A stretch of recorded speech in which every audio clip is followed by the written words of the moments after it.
हरि ओम नमो भगवते वासुदेवाय। श्रीमद्भागवत महात्म्यम् अथ चतुर्थोऽध्यायः। गोकर्णोपाख्यान प्रारंभ। सूत उवाच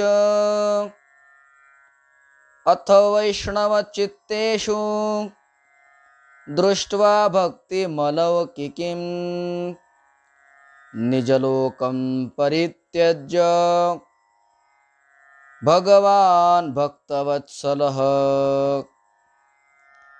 वनमाली घनश्याम पीतवासा मनोहरः काञ्चीकलापरुचिरो लसन्मुकुटकुण्डलः त्रिभङ्गललितश्चारु कौस्तुभेन विराजितः कोटिमन्मथलावण्यो हरिचन्दनचर्चितः परमानन्दचिन्मूर्तिर्मधुरो मुरलीधरः आविवेश स्वभक्तानां हृदयान्यमलानि च। श्री सुतजी म्हणाले, त्यावेळी भक्तांच्या चित्तातील अलौकिक भक्ती पाहून भक्तवत्सल श्री भगवान आपले स्थान सोडून त्या ठिकाणी आले. त्या भगवंताच्या गळ्यामध्ये वनमाला शोभून दिसत होती. पाण्याने भरलेल्या मेघांप्रमाणे त्यांचं अंग श्यामवर्णाचे दिसत होते. त्यांनी पितांबर परिधान केला होता. कमरेभोवती मेखळा शोभत होती. मस्तकावर मुकुट आणि कानामध्ये कुंडले झळकत होती. ते त्रिभंगी मुद्रेमध्ये सुंदर दिसत होते. वक्षस्थळावर कौस्तुभमणी चमकत होता. संपूर्ण शरीरावर हरिचंदनाचा लेप लावला होता. त्यांनी जणू कोट्यवधी कामदेवांचे सौंदर्य धारण केले होते. ते म्हणजे परमानंदाची चैतन्यमय मूस होते. असे मनमोहक मुरलीधर आपल्या भक्तांच्या निर्मळ हृदयात प्रविष्ट झाले होते. वैकुंठवासिनो ये च वैष्णवा उद्धवादयः तत्कथा श्रवणार्थं ते गूढरूपेण संस्थितः. वैकुंठात वास्तव्य करणारे उद्धवादी भक्त गुप्त रूपाने कथा ऐकण्यासाठी तेथे आले होते. तदा जय जयारावो रसपुष्टिरलौकिकी चूर्ण प्रसून वृष्टिश्च मोहशंखरवोप्यभूत. तेव्हा जयघोष होऊ लागला. भक्तिरसाचा अद्भुत प्रवाह वाहू लागला. गुलाल, बुक्का, फुलांचा वर्षाव आणि शंखनादही होऊ लागला. तत्सभा संस्थितानांच देहगेहात्मविस्मृतिः दृष्ट्वा च तन्मयावस्थां नारदो वाक्यमब्रवीत्. त्या सभेमध्ये बसलेल्या लोकांची आपला देह, आपलं घरदार आणि अंतःकरणाचीही त्यांना जाणीव राहिलेली नव्हती. जाणीव त्यांची नाहीशी झालेली होती. असे ते तन्मय झालेले पाहून नारद मुनींनी प्रश्न केला. नारद मुनी म्हणाले, अलौकिकोऽयं महिमा मुनीश्वरास् सप्ताहजन्योद्विलोकितो मया मूढा शठाये पशुपक्षिणोत्र सर्वेपि निष्पापतमा भवन्ति. अहो मुनिगण हो, सप्ताह श्रवणाचा एक अलौकिक महिमा मी पाहत आहे. या ठिकाणी आलेल्या मूर्ख, धूर्त आणि पशुपक्षीही असून ते सर्वच निष्पाप झालेले आहेत.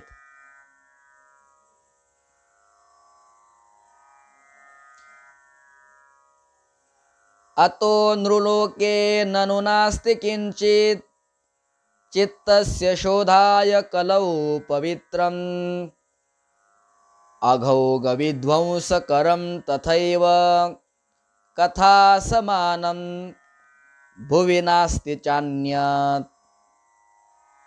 म्हणून या कलियुगात चित्तशुद्धीसाठी मृत्यूलोकातील पाप संचय नाहीसा करणारे भागवत कथेच्या बरोबरीचे दुसरे कोणतेही पवित्र साधन नाही. के के विशुद्ध्यन्ते वदन्तु मह्यं सप्ताह यज्ञेन कथामयेन कृपालुभिर्लोकहितं विचार्य प्रकाशित कोपी नवीन मार्गः. मुनिवर, आपण मोठे कृपाळू आहात. लोकांच्या कल्याणासाठी आपण विचारपूर्वक एक वेगळा असा मार्ग शोधून काढला आहे. या कथारूप सप्ताह यज्ञाने कोण कोण पवित्र होतात हे आपण मला सांगावे. कुमारा ऊचुः ये मानवा पापकृतस्तु सर्वदा सदा दुराचाररता विमार्गगः क्रोधाग्निदग्धा कुटिलाश्च कामिनस् सप्ताह यज्ञेन कलौ पुनन्ति ते. सनकादिक महर्षी म्हणाले, जे लोक नेहमी पापकर्मे करतात आणि नेहमी दुराचरणात तत्पर असतात, वाम मार्गाने जातात, क्रोधाग्नीने तप्त झालेले असतात, कपटी आणि कामातूर असतात, असे सर्वजण या कलियुगात सप्ताह यज्ञाने पवित्र होतात. सत्तेन हीना पितृमातृदोषकास तृष्णा कुलाश्चाश्रमधर्मवर्जिताः ये दाम्भिका मत्सरिणोऽपि हिंसकास् सप्ताह यज्ञेन कलौ पुनन्ति ते. सत्यापासून परावृत्त झालेले, माता पित्यांची निंदा करणारे, कामनांनी त्रस्त झालेले, आश्रमधर्मांचे पालन न करणारे, दांभिक, दुसऱ्यांचा मत्सर करणारे आणि दुसऱ्यांना पीडा देणारे, हे सर्व कलियुगामध्ये सप्ताह यज्ञाने पवित्र होतात. पंचोग्र पापाश छलछद्मकारिण क्रूरा पिशाचा इव निर्दयाश्च ये ब्रह्मस्वपुष्टा व्यभिचारकारिणः सप्ताह यज्ञेन कलौ पुनन्ति ते. मद्यपान, ब्रह्महत्या, सुवर्णाची चोरी, गुरुस्त्री गमन आणि विश्वासघात ही 5 महापापे करणारे, कपट व ढोंग करण्यात तत्पर असणारे, क्रूर, पिशाच्यांप्रमाणे निर्दय, ब्राह्मणाच्या धनाने श्रीमंत होणारे आणि व्यभिचारी हे सर्व कलियुगामध्ये सप्ताह यज्ञाने पवित्र होतात. कायेन वाचा मनसापि पातकं नित्यं प्रकुर्वन्ति शठा हटेन ये परस्वपुष्टा मलिना दुराशया सप्ताह यज्ञेन कलौ पुनन्ति ते.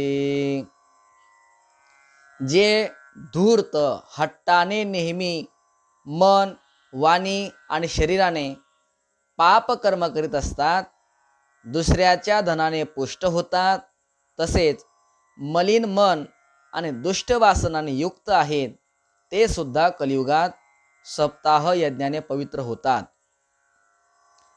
अत्र ते कीर्तयिष्याम इतिहासं पुरातनं यस्य श्रवण मात्रेण पापहानी प्रजायते. आता आम्ही तुम्हाला या संबंधी एक प्राचीन इतिहास सांगतो. तो केवळ ऐकल्यानेही सर्व पापे नष्ट होतात. तुंगभद्रा तटे पूर्व मभूत्पत्तनमुत्तमं यत्र वर्णा स्वधर्मेण सत्यसत्कर्म तत्परः. पूर्वी तुंगभद्रा नदीच्या तटावर एक उत्तम शहर वसलेले होते. तेथे सर्व वर्णांचे लोक आपापल्या धर्माचे आचरण, सत्यवर्तन आणि सत्कर्मे यामध्ये तत्पर होते. आत्मदेव पुरे तस्मिन् सर्ववेद विशारदः श्रौतस्मार्तेषु निष्णातो द्वितीय इव भास्करः. त्या नगरामध्ये सर्व वेदांचा जाणकार आणि श्रौत स्मार्त कर्मामध्ये निपुण असा आत्मदेव नावाचा एक ब्राह्मण राहत होता. तो जणू दुसरा सूर्यच होय.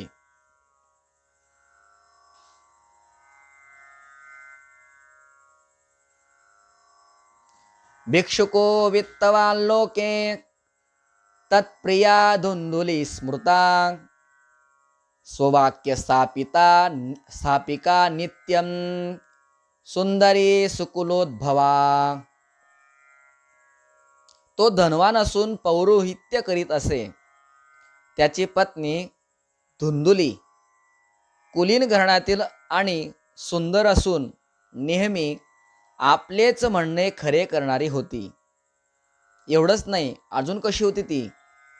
लोकवार्तारता क्रूरा प्रायशो बहुजल्पिका शूरा च गृहकृत्येषु कृपणा कलह प्रिया.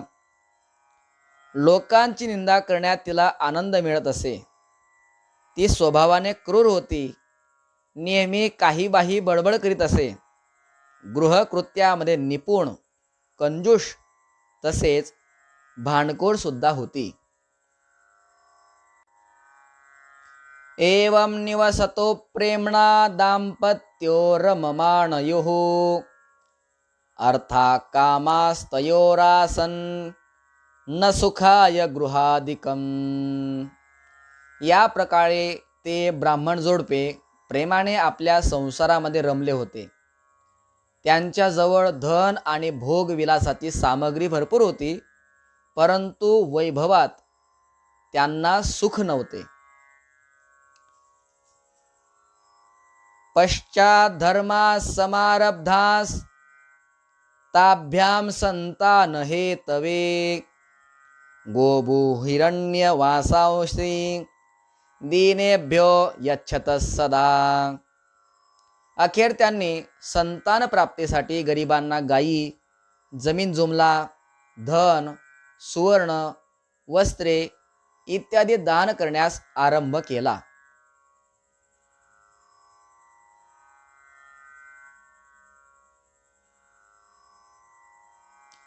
धनार्धम धर्म मार्गेण ताभ्याम नीतम तथापि च न पुत्रो नापि पुत्री न पुत्रो नापि वा पुत्री ततश्चिंतातुरो भृशम.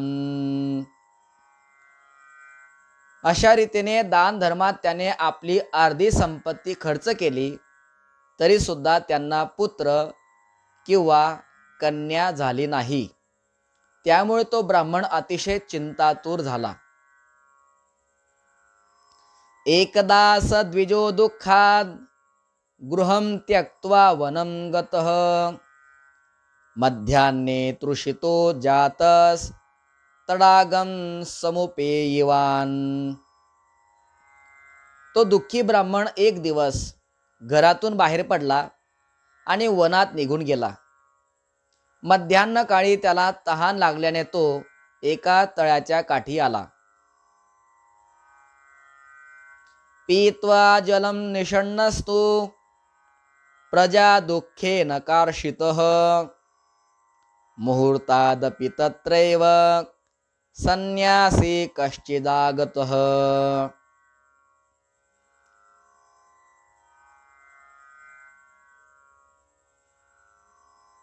संतान नसलेल्याने दुःखी असलेला तो आत्मदेव पाणी पिऊन तिथेच बसला.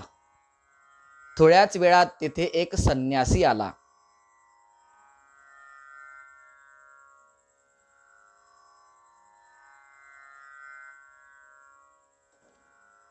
दृष्ट्वा पीतजलं तं तु विप्रो यातस्तदन्तिकं नत्वा च पादयोस्तस्य निश्वसन संस्थितः पुरः.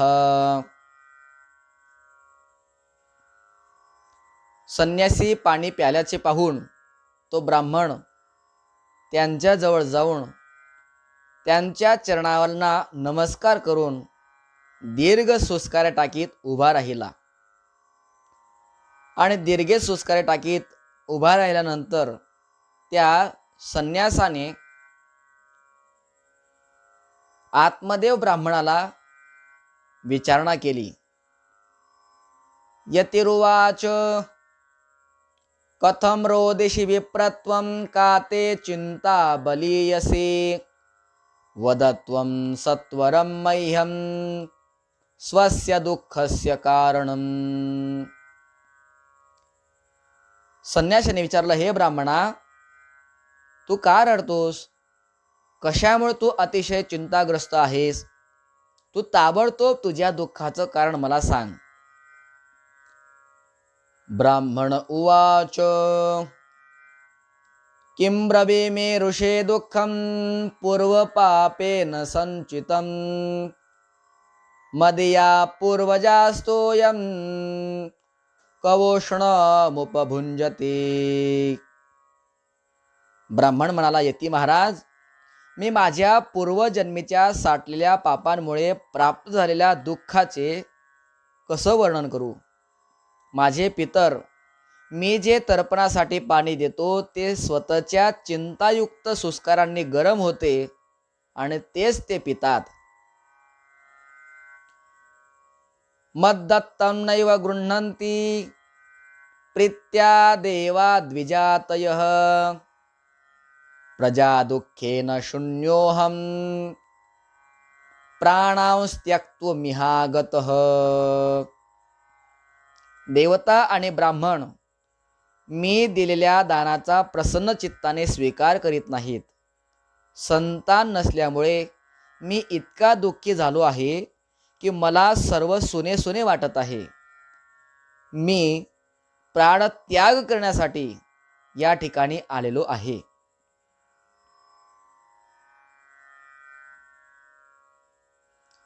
दिग्जीवितं प्रजाहीनं दिग्गृहं च प्रजां विना दिग्धनं चानपत्यस्य दिक्कुलं संततिं विना. संतानहीन जीवनाचा धिक्कार असो, संतानहीन घराचाही धिक्कार असो, संतानहीन धनाचा धिक्कार असो आणि संतानहीन कुळाचा सुद्धा धिक्कार असो. पाल्यते या मया धेनुस् सावंध्या सर्वथा भवेत् यो मया रोपितो वृक्षस सोपी वंध्यत्वमाश्रयेत. मी ज्या गाईचं पालन करतो तीही वांझ होते. जे झाड लावतो त्यालाही कधी फुले फळे येतच नाहीत. यत् फलं मद्गृहायातं तच्च शीघ्रं विनश्यति निर्भाग्यस्यानपत्यस्य किमतो जीवितेन मे. मी माझ्या घरात जे फळ आणतो ते लवकरच सडून जाते.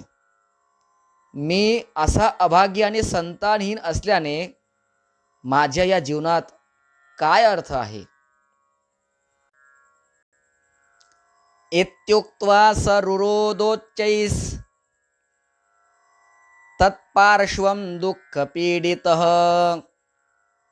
तदा तस्य यतेश्चित्ते करुणाभूत गरीयसी. असे म्हणून तो ब्राह्मण संन्याशाजवळ ओक्साबोक्सी रडू लागला. तेव्हा त्या संन्याशाच्या हृदयामध्ये ब्राह्मणाविषयी मोठीच करुणा उत्पन्न झाली. तद्भालाक्षरमालांच वाचयामास योगवान सर्वं ज्ञात्वा यति पश्चात विमुचे विप्रमुचे सविस्तरम. ते संन्यासी योगनिष्ठ होते. ब्राह्मणाची ललाट रेषा पाहून त्यांनी सर्व जाणले आणि विस्तारपूर्वक त्याला म्हणाले. यतिरुवाच मुंचा ज्ञानं प्रजारूपं बलिष्ठा कर्मणो गतिः विवेकं तु समासाद्य त्यज संसार वासनाम. संन्यासी म्हणाले, हे ब्राह्मणा, संतान प्राप्तीचा मोह सोडून दे. कर्मगती मोठी प्रबळ आहे. विवेकाचा आश्रय कर आणि संसाराची वासना सोडून दे. शृणु विप्र मया तेद्य प्रारब्धं तु विलोकितं सप्तजन्मावधी तव पुत्रो नैव च नैव च. हे विप्रवरा, ऐक, मी तुझे प्रारब्ध जाणले आहे. या पुढील 7 जन्मात तुला संतान प्राप्तीचा मुळीच योग नाही.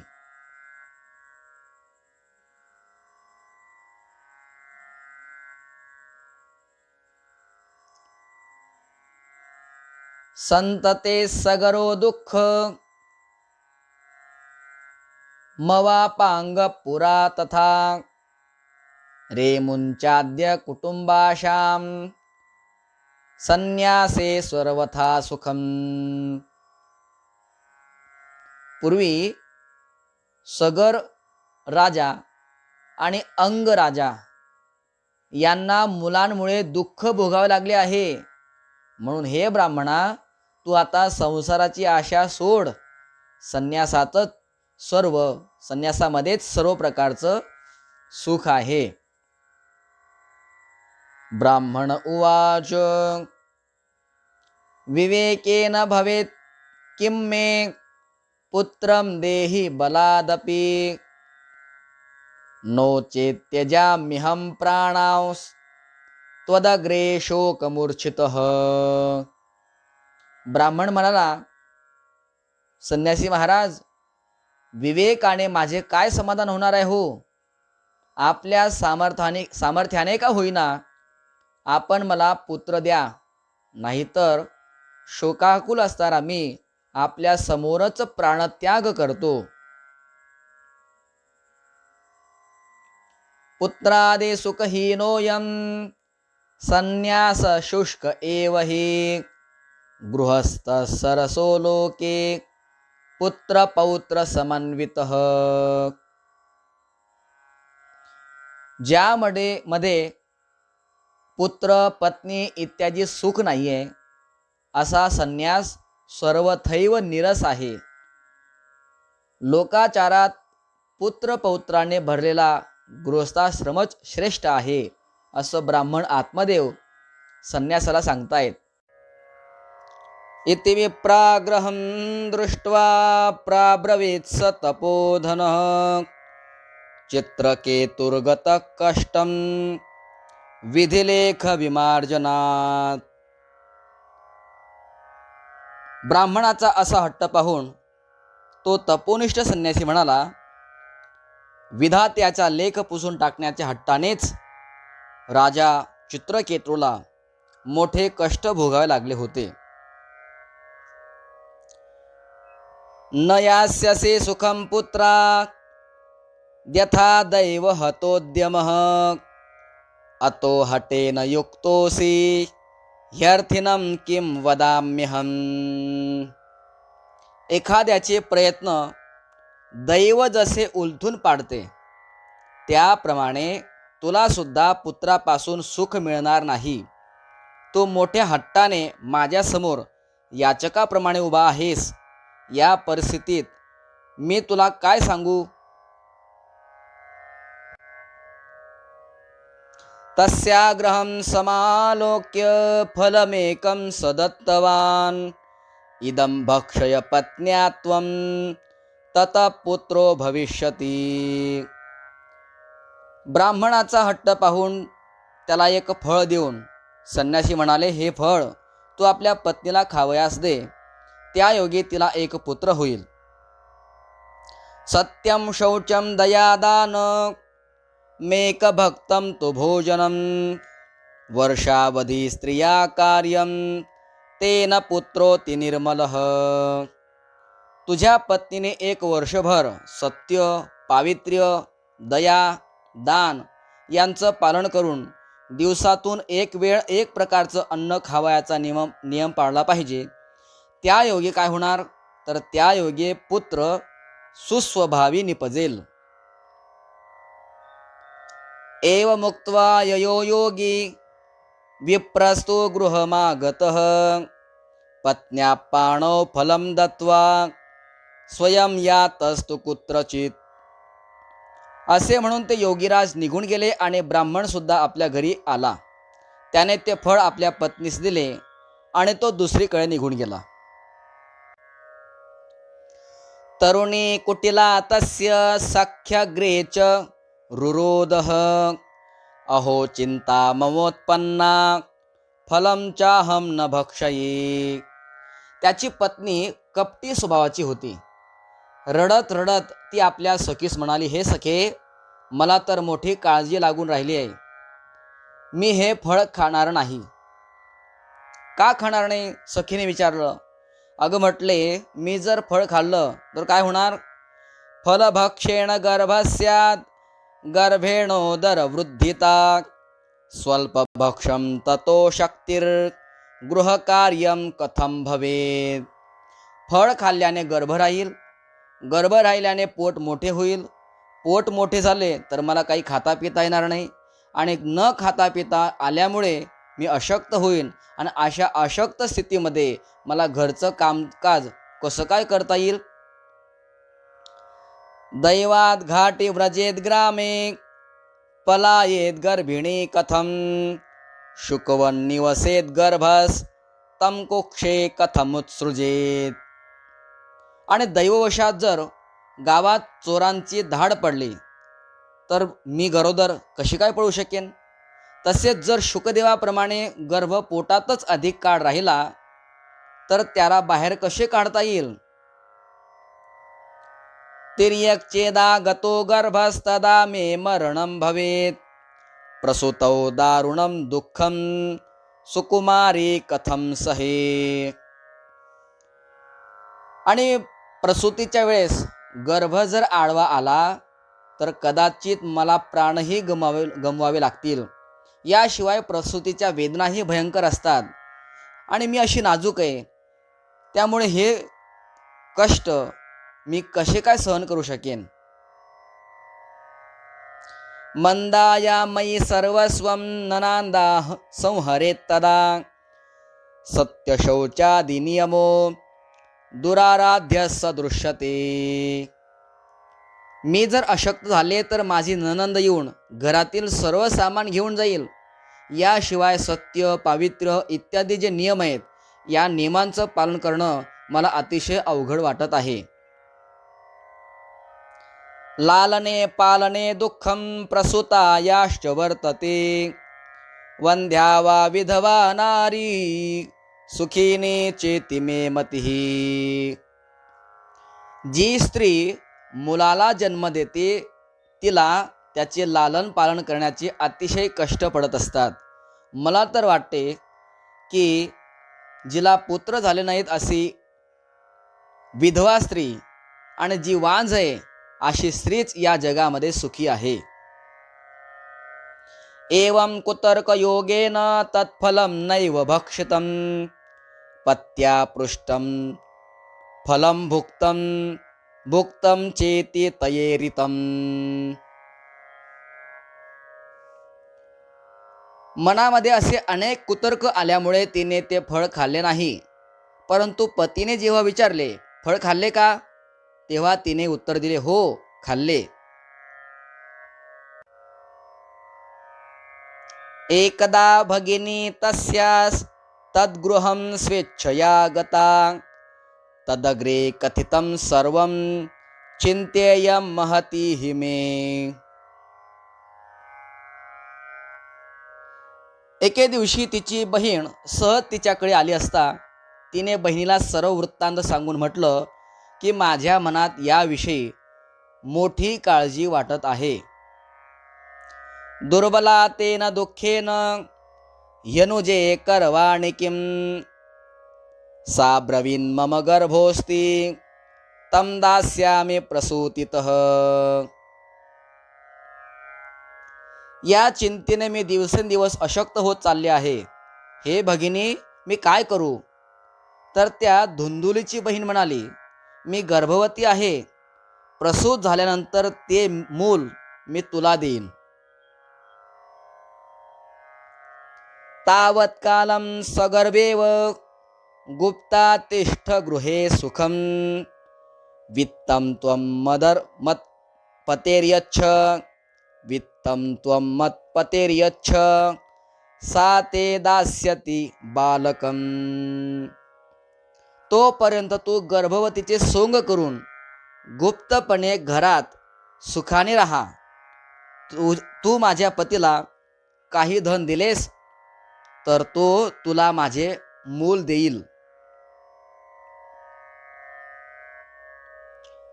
षण्मासिको मृतो बाल इति लोको वदिष्यते तं बालं पोषयिष्यामि नित्यमागत्य ते गृहे.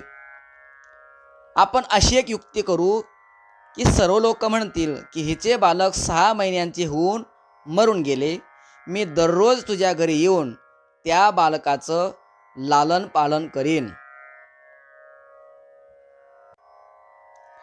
तेव्हा धुंदुलीने विचारलं असावं की साधूने जे फळ दिलंय या फळाचं काय करायचं. तेव्हा धुंदुलीची बहीण म्हटले फलमर्पय धेन्वै त्वं परीक्षार्थं तु साम्प्रतं तत्तदाचरितं सर्वं तथैव स्त्री स्वभावतः. तू आता या फळाची परीक्षा पाहण्यासाठी म्हणून ते गाईला खाऊ घाल. ब्राह्मणेने स्त्री स्वभावानुसार बहिणीने सांगितले तसे तसे केले. अथ कालेन सा नारी प्रसूता बालकं तदा आनीय जनको बालं रहस्ये धुंदुलीं ददौ. त्यानंतर योग्य वेळी त्या स्त्रीला पुत्र झाल्यावर त्याच्या वडिलांनी गुपचूप तो मुलगा धुंदुलीला आणून दिला.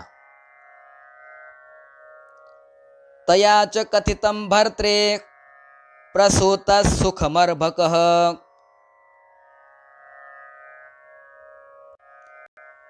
लोकस्य सुखमुत्पन्न मात्मदेव प्रचोदयात्.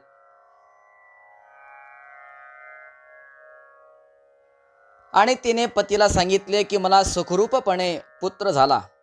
अशा प्रकारे आत्मदेवाला पुत्र झाल्याचे ऐकून सर्वांना आनंद झाला.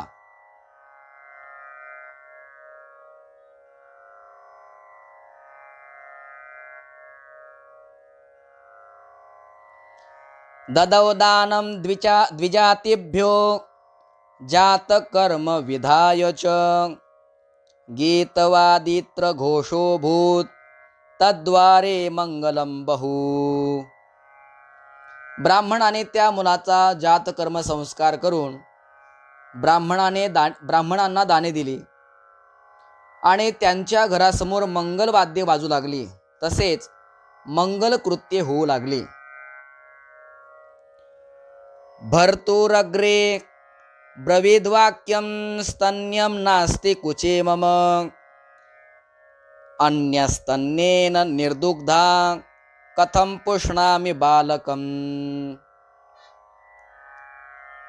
धुंदुली आपल्या पतीला म्हणाली, माझ्या स्तनातून दूध येत नाहीये, तर गाय वगैरे प्राण्यांच्या दुग्धाने या बालकांचे पालन पोषण मी कसे करू. मत स्वसोश्च प्रसूताया मृतो बालस्तु वर्तते तामा कार्य गृहे रक्ष सातेर्भम पोषयिष्यती. माझ्या बहिणीला नुकतेच बाळ झाले होते, ते मेले.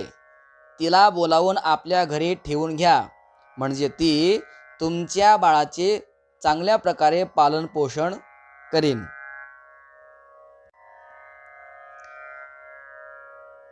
पतिना तत्कृतं सर्वं पुत्ररक्षण हेतवे पुत्रस्य धुंदुकारीति नाम मात्रा प्रतिष्ठितम. तेव्हा पुत्राचे रक्षण होण्यासाठी आत्मदेवाने तसेच केले. माता धुंदुलेने त्या बालकाचे नाव धुंदुकारी असे ठेवले.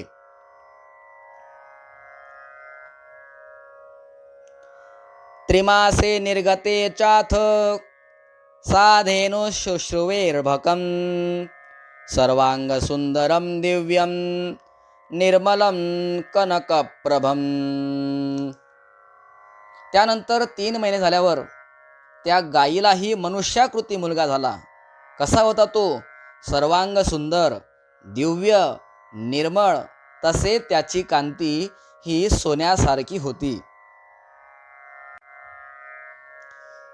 दृष्ट्वा प्रसन्नो विप्रस्तु संस्कारान् स्वयमादधे मत्वाश्चर्यं जनाः सर्वे दिदृक्षार्थं समागतः.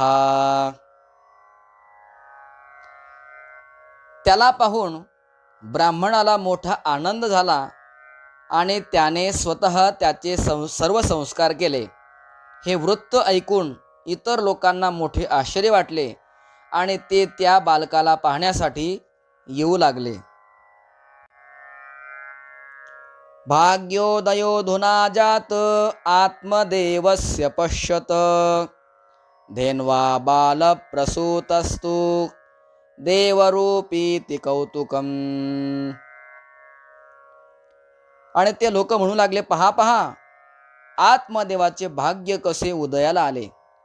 हे केवढे आश्चर्य आहे की गायीला सुद्धा देवासारखा मुलगा झाला. न ज्ञातं तद्रहस्यं तु केनापि विधियोगतः गोकर्णं तं तु सुतं दृष्ट्वा गोकर्णं नाम चाकरोत्. दैवयोगाने हे रहस्य कोणालाही समजले नाही. त्या बालकाचे कान गायीसारखे आहेत असे पाहून आत्मदेवाने त्याचे नाव गोकर्ण असे ठेवले. कियत्कालेन तौ जातौ तरुणौ तनया उभौ गोकर्ण पंडितो ज्ञानी धुंधुकारी महाखलः. काही काळानंतर त्या दोन्ही बालकांनी तारुण्यात पदार्पण केले. त्यातील गोकर्ण मोठा पंडित आणि ज्ञानी झाला, परंतु धुंधुकारी मोठा दुष्ट झाला. स्नान शौच क्रियाहीनो दुर्भक्षे क्रोधवर्धितः दुष्परिग्रहकर्ता च शवहस्तेन भोजनम. स्नान वगैरे तो करीतच नव्हता. अभक्षही भक्षण करीत होता. क्रोधाच्या आहारी गेला होता. वाईट वस्तूंचा तो संग्रह करीत असे. प्रेताच्या हाताने स्पर्श केलेले अन्नही तो खात असे. चौरस सर्व जनद्वेषी परवेश्म प्रदीपकः लालनार्यार्भकान् धृत्वा सद्य कूपे न्यपातयत्. चोरी करणे, सर्वांचा द्वेष करणे, दुसऱ्यांच्या घरांना आगी लावणे हा त्याचा स्वभाव होता. लहान मुलांना खेळण्यासाठी म्हणून कडेवर घेई आणि त्यांना लगेच विहिरीत टाकून देत असे. हिंसक शस्त्रधारी च दीनांधानां प्रपीडकः चांडालाभिरतो नित्यं पाशहस्त श्वसंगतः. हत्या करणे, हातात शस्त्र घेऊन आंधळे, दीन दुःखी यांना त्रास देणे हे त्याचे काम असे. चांडळांविषयी त्याला विशेष प्रेम होते. हातात फास घेऊन कुत्र्यांना बरोबर घेऊन तो शिकार करण्यासाठी भटकत असे. तेन वेश्या कुसंगेन पित्र्यं वित्तं तु नाशितं एकदा पितरौ ताड्य पात्राणि स्वयमाहरत. वेश्यांच्या जाळ्यात अडकून त्याने आपल्या वडिलांची सर्व संपत्ती उधळून टाकली. एके दिवशी माता पित्यांना बळवून घरातील सर्व भांडी कुंडी तो घेऊन गेला. तत्पिता कृपण प्रोचैर धनहीनो रुरोदः वंध्यत्वं तु समीचीनं कुपुत्रो दुःखदायकः. अशा प्रकारे सर्व संपत्ती नष्ट झालेली पाहून तो बिचारा बाप ओक्साबोक्सी रडत म्हणाला, वांझपणा परवडला, पण कुपुत्र हा अत्यंत दुःख देणारा ठरतो.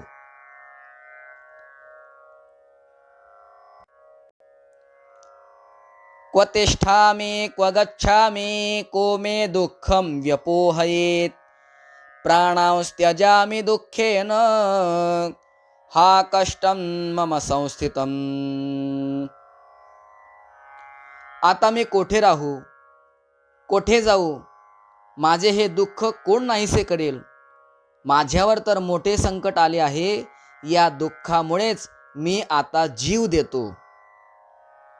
तदानीं तु समागत्य गोकर्णो ज्ञानसंयुतः बोधयामास जनकं वैराग्यं परिदर्शयन्. त्याच वेळी ज्ञानी गोकर्ण तेथे आला आणि त्याने पित्याला वैराग्याचा उपदेश करीत समजाविण्याचा प्रयत्न केला. असार खलु संसारो दुःखरूपी विमोहकः सुतः कस्य धनं कस्य स्नेहवान ज्वलते निशम. गोकर्ण म्हणाला, पिताश्री, हा संसार असार आहे. हा अत्यंत दुःखरूप आणि मोहात पाडणार आहे. कोणाचा पुत्र, कोणाचं धन, आसक्ती असलेले मनुष्य रात्रंदिवस दुःखाने जळत राहतो. न चेंद्रस्य सुखं किंचिन न सुखं चक्रवर्तिनः सुखमस्ति विरक्तस्य मुनिरेकांतजीविनः. इंद्र आणि चक्रवर्ती राजा यांनाही काही सुख मिळत नाही. केवळ विरक्त एकांतात जीवन जगणारे मुनीच या जगामध्ये सुखी आहेत. मुंचा ज्ञानं प्रजारूपं मोहतो नरके गतिः निपतिष्यति देहोयं सर्वं त्यक्त्वा वनं व्रजः. हा माझा पुत्र आहे, या अज्ञानाचा त्याग करा. मोहामुळे नरक प्राप्ती होते. हे शरीर तर नाहीसे होणारच आहे, आणि म्हणून सर्व संग परित्याग करून वनामध्ये निघून जा. तद्वाक्यं तु समाकर्ण्य गन्तु काम पिता ब्रवीत् किं कर्तव्यं वने तात तत्वं वद सविस्तरम्. गोकर्णाचे म्हणणे ऐकून आतमध्ये वनामध्ये जाण्यासाठी तयार झाला आणि त्याला म्हणू लागला, पुत्रा, वनात राहून मी काय करावे ते तू मला सविस्तर सांग. अंधकूपे स्नेहपाशे बद्ध पंगुरहं शठः कर्मणा पतितो नूनं मामुद्धर दयानिधे मामुद्धर दयानिधे. मी खरोखर मूर्ख आहे. पूर्वकर्माने स्नेहपाशात बांधला जाऊन मी पांगड्याप्रमाणे या घररूपी अंधाऱ्या विहिरीत पडून राहिलो आहे. हे दयाळू, यातून माझा उद्धार कर. गोकर्ण उवाच देहे स्थिमान् सरुधिरे भीमतिं त्यजत्वं जाया सुतादिषु सदा ममतां विमुञ्च पश्यानिशं जगदिदं क्षणभङ्गनिष्ठं वैराग्यरागरसिको भवभक्तिनिष्ठः. श्री गोकर्णजी म्हणाले, हे शरीर हाडे मांस आणि रक्ताचे कोठार आहे. शरीर म्हणजे मी असे म्हणणे सोडून द्या आणि स्त्री पुत्रांना सुद्धा आपले मानू नका. हा संसार क्षणभंगूर आहे असे नेहमी मानून केवळ वैराग्य रसात आनंद मानून भगवंताची भक्ती करा.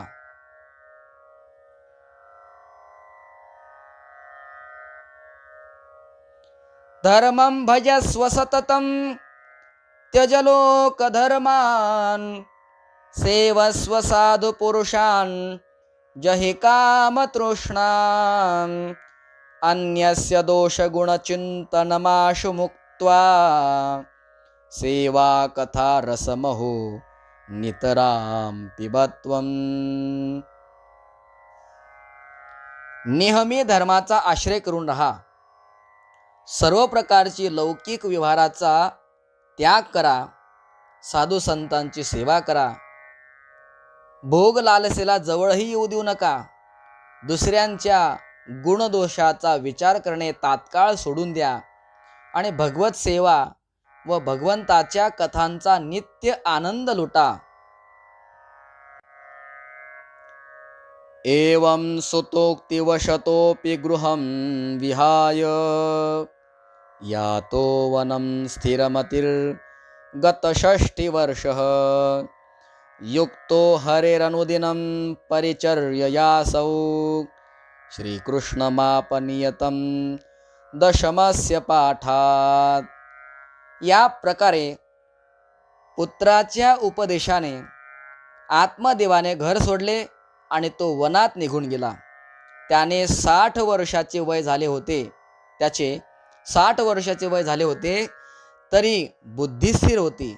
रात्रंदिवस भगवंताची पूजा अर्चा आणि नियमितपणे भागवताच्या दशमस्कंदाचे वाचन करून त्याने भगवान श्रीकृष्णांची प्राप्ती करून घेतली. इति श्री पद्मपुराणे उत्तरखंडे श्रीमद्भागवत महात्म्ये विप्रमोक्षो नाम चतुर्थोऽध्यायः.